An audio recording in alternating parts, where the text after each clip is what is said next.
Good morning, everybody. I just wanted to address a couple of misconceptions that spirituality is carrying in terms of the internet flood that comes in. So there are a lot of people who were asking some questions, and I think it'll help everyone if I address this through this short video.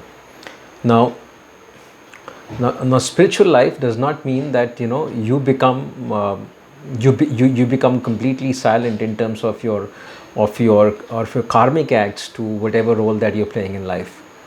Now, a spiritual person is a highly balanced person, and he knows to handle situations as when the situations demand in terms of responding in action.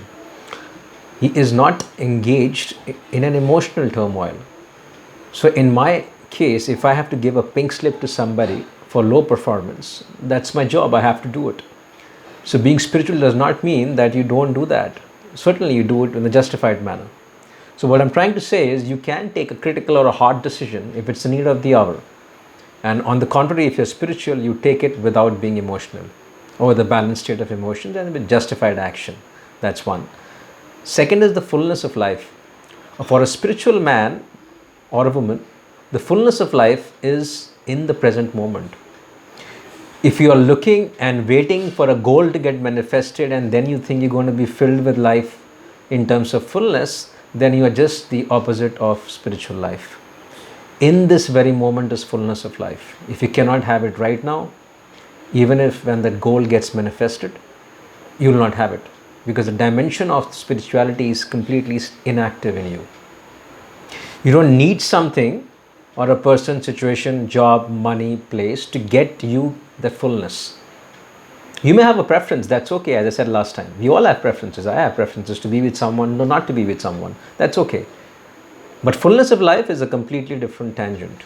If you're not filled with life in the present situation, you may be living in a small 2-room apartment, or you may be just sitting behind a two-wheeler or a bicycle, or you may be sitting in Ola or a cab or something. If you're not full with life and experiencing the fullness of life in your small apartment, sitting behind a bicycle, then even if you have a goal to manifest, like getting a BMW or Audi, or living in New York or London or France, even if that gets manifested, you will still not be filled with life. Because the dimension of fullness of life, which is spiritual completely, is still inactive. Third thing, the spiritual person is completely straightforward. That's the reason people may or may not agree, like him, for whatever reasons. Completely straightforward. Because there is no reason for me to feel that how do you weigh me? I mean, do you like it or you don't like it? It's till the time I know what I'm saying is justified and it has a rationale behind it, and I'm weighing it before I say it, because there's another spiritual dimension. The spiritual person will always weigh before he articulates. So completely straightforward. That's it. If people like it or not like it, it's totally up to their emotional intelligence, but it's completely straightforwardness in terms of whatever he feels, expresses, or does. And finally, the religious practices or the rituals are, again, as I said, a different league. In terms of spirituality, it's you, your inner world, and you're turning inside. You have a life routine which is strict, strict in a sense, which is following a justified time for a justified activity. For a spiritual person, all 365 days are the same. Monday to Sunday are the same. Diwali, Christmas, New Year, or normal days doesn't make any sense, doesn't make any difference. All are same.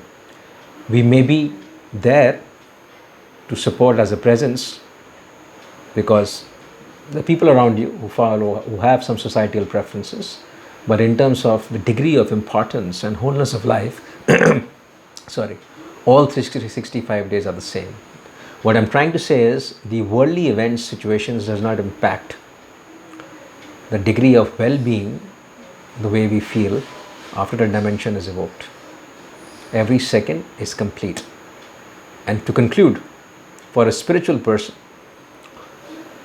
the present moment itself is the best moment. So if you're thinking the next moment which will come will be better than this, then again it's completely opposite to dimension of spirituality. This moment is complete in itself and is the best that could ever happen, because there is no future moment. Because by the time that future moment turns into a material reality, it will become present. Even the next 5 minutes when I get out of this room after switching off this video and upload it on Facebook and YouTube, it will become present. So this very moment is 100% pure and complete and filled with life. There could never be a moment which would be more filling, more completing than this very moment. Because by the time it materializes or manifests, it becomes the present. So for us, presence is present. So I thought I clear out these doubts, and I thought also that it's better to engage through a video rather than writing them in a written dialogue. So this is where it means, and it's just been taken through different facets and tangents because to create more excitement, through the internet. So internet is a good piece of information, but it all depends how it is used. And that goes with every technology. Thank you. Enjoy the rest of your weekend and have a nice Saturday. Thank you so much.